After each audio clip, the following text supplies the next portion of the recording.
উনাওয়ারি হলেন বিগ বস বিজয়ী।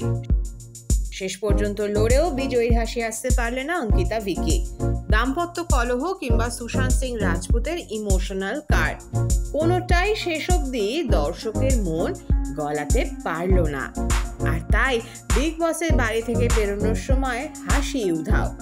এদিন অবশ্য অঙ্কিতার পাশে ছিলেন ভিকি জৈন। আপনারা বরং এই ভিডিও দেখে নিন।